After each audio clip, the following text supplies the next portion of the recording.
श्रोते हो, आजच्या वृत्तविशेष या कार्यक्रमामध्ये आपलं मनपूर्वक स्वागत. देशातील केंद्र सरकारनं नुकतीच 9 वर्ष पूर्ण केली.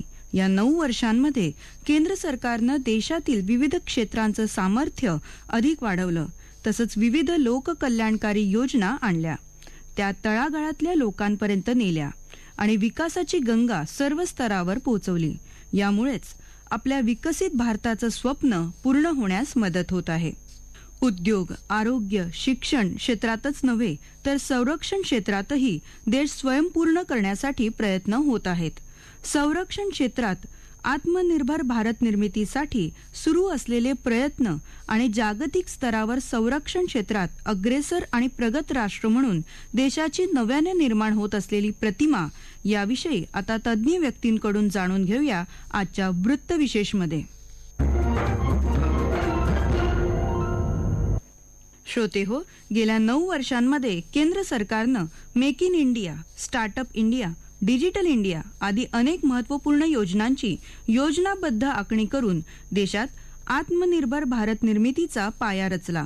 यासोबतच राष्ट्रहित आणि लोककल्याणकारी योजना राबवून भारत सरकारनं देशाच्या सर्वच क्षेत्रांचा विकास साधण्याचाही प्रयत्न केला. या प्रयत्नांमुळेच भारत आज विकसनशील राष्ट्रांच्या यादीत अग्रस्थानी पोहोचला आहे.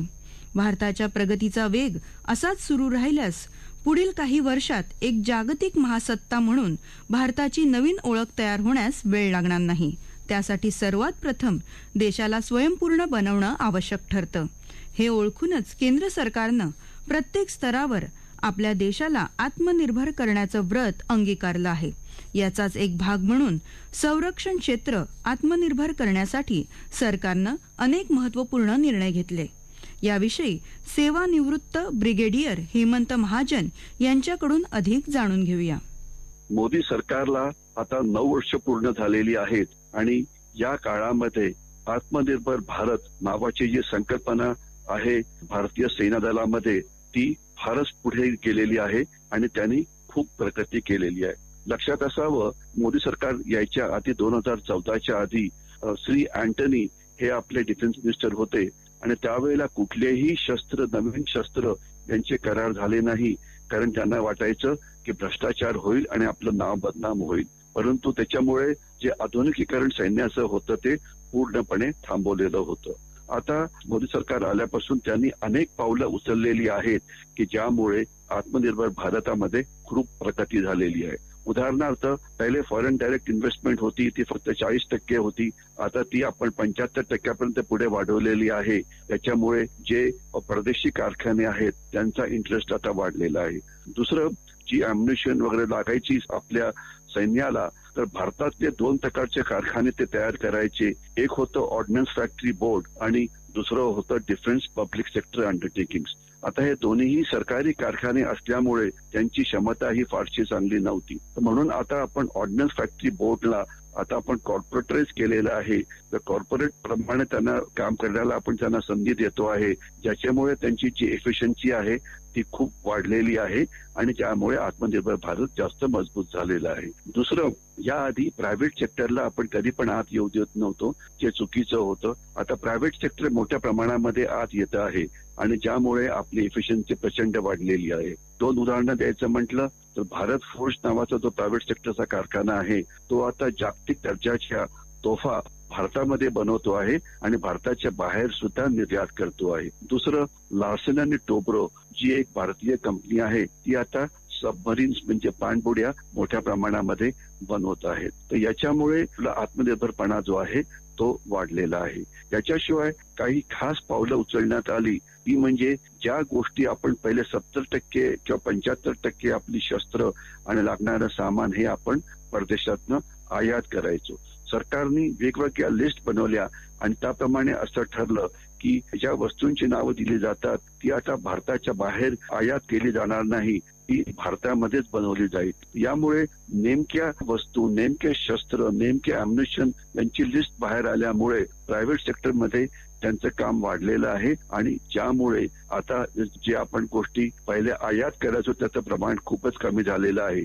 एक आकडेवारी असं सांगते की पहिले आपण 70% गोष्टी या आयात करायचो परदेशातून, आता हे प्रमाण 20%हून सुद्धा कमी झालेलं आहे. म्हणजे जे वेगवेगळे आपण पावलं उचलली त्यामुळे आपला जो आत्मनिर्भरपणा आहे तो वाढलेला आहे. आणि याच्यामध्ये अजून एक महत्वाचं पाऊल असं की आपण जी शस्त्र विकत घेतो, जे लष्करी बजेट असतं, लष्करी बजेटच्या भाग असतो त्याला कॅपिटल बजेट असं म्हटलं जातं, त्याच्यातून ते विकत घेतलं जातं. आता सरकार प्रयत्न करून कॅपिटल बजेट हे वाढवत आहे, ज्यामुळे शस्त्र विकत घ्यायचं प्रमाण जे आहे किंवा किंमत आहे ती वाढत आहे. तर अशा प्रकारे विविध पावले सरकारने उचलल्यामुळे आत्मनिर्भर भारतला चांगलं यश मिळालेलं आहे. आणि असं मानलं जातं की आता केवळ आपण 20 ते 25% शस्त्र जी आहे ती बाहेरनं आयात करतो आहे आणि येणाऱ्या काळामध्ये हे प्रमाण अजून कमी होईल. आणि 2 महत्वाचे मुद्दे म्हणजे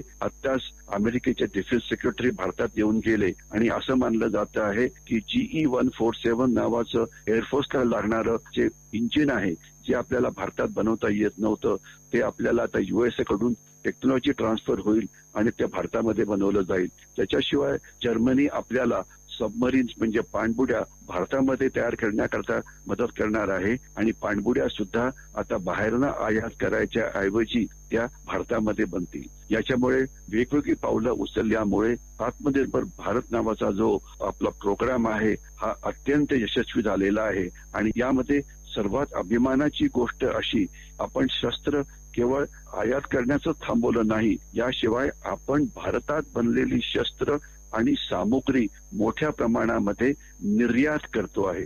आणि 1000 कोटीहून जास्त किमतीची शस्त्र आणि सामुग्री आपण वेगवेगळ्या देशांना निर्यात केलेली आहे.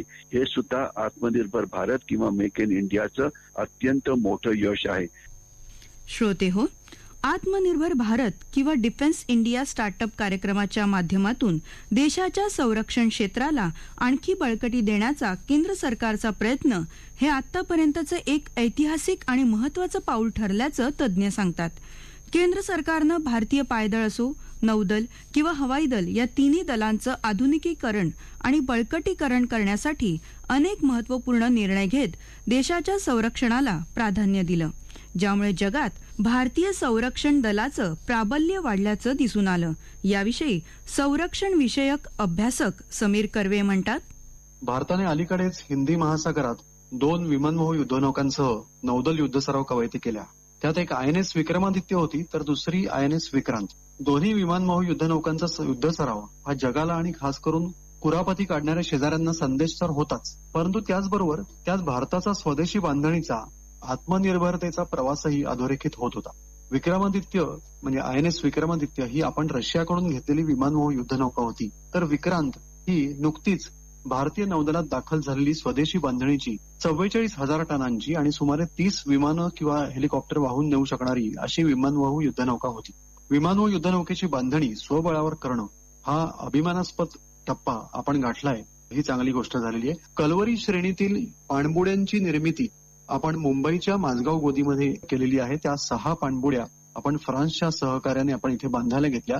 पाणबुडी निर्मिती ही भारतात होणं हे केव्हाही अत्यंत स्वागतार्ह अशी ती गोष्ट आहे.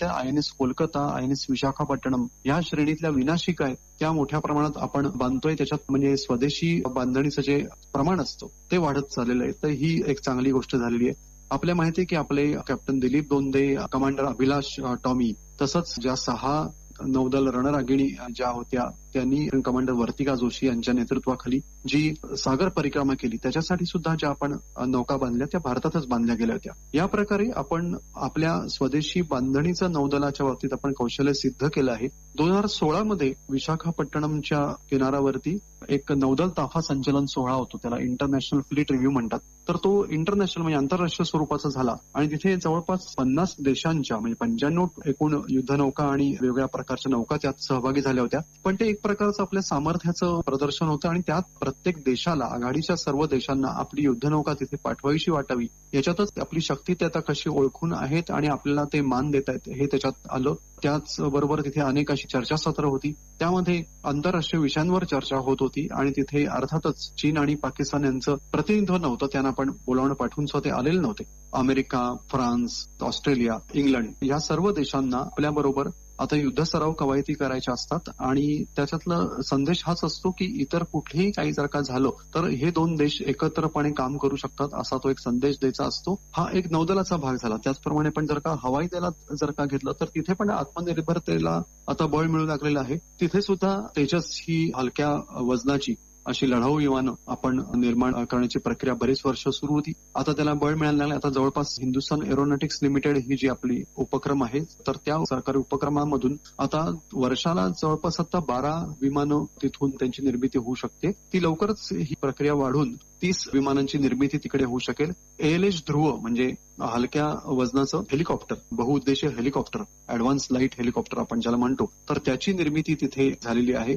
दुसरे आपण क्षेपणास्त्रांच्या बाबतीत जर का म्हटलं तर आपण ब्रह्मोस हे क्षेपणास्त्र आपण भारत आणि रशिया यांच्या संयुक्त उपक्रमामधून आपण तयार केलं गेलं ते आणि आर्मी, नेव्ही आणि एअरफोर्स या तिन्ही दलांसाठी त्याची उपयुक्तता आता सिद्ध झालेली आहे. अनेक विनाशिकांवरून नौदलातल्या त्याची चाचणी यशस्वी झाली. त्याचप्रमाणे सुखॉय 30 ही जी आपल्याकडे लढाऊ विमानं आहेत भारतीय हवाई दलात त्यामध्ये काही खास बदल केले गेले आणि त्याच्यावरून ही क्षेपणास्त्र डागण्याची उपलब्धी झालेली आहे. त्याचबरोबर इतर श्रेणीच्या विमानांवरती सुद्धा अशी सुविधा निर्माण करण्यात येते ज्यायोगे हे ब्रह्मोस क्षेपणास्त्र आपण त्या विमानांवरून डागू शकू. संरक्षण सामग्रीचा विचार करताना काही फक्त मोठी विमानं, लढाऊ विमानं किंवा तोफा किंवा दारुगोळा किंवा नौदलाचे युद्धनौका, विनाशका एवढंच फक्त ते मर्यादित नसतं, तर अनेक प्रकारची छोटी छोटी सामग्री अशी असते. सेन्सर्स असतात, काही प्रकारचे हँड ग्रेनेड्स पासून अनेक प्रकारचे.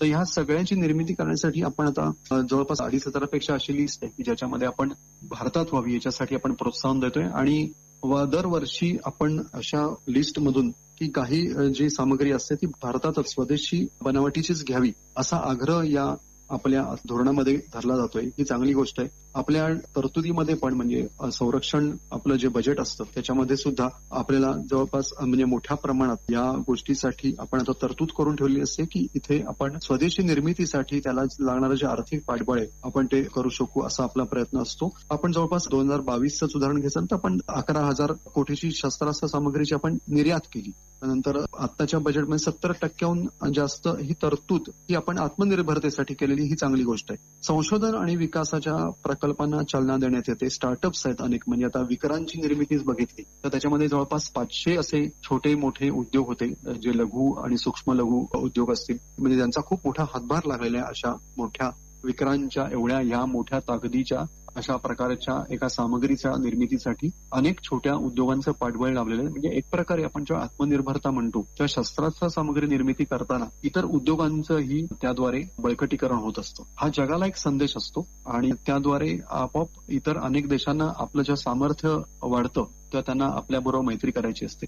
एक शेवटचा मुद्दा सांगतो की हे सगळं होत असतानाच याचा वेग अधिक वाढणं आता गरजेचं आहे, तर ते व्हायला पाहिजे.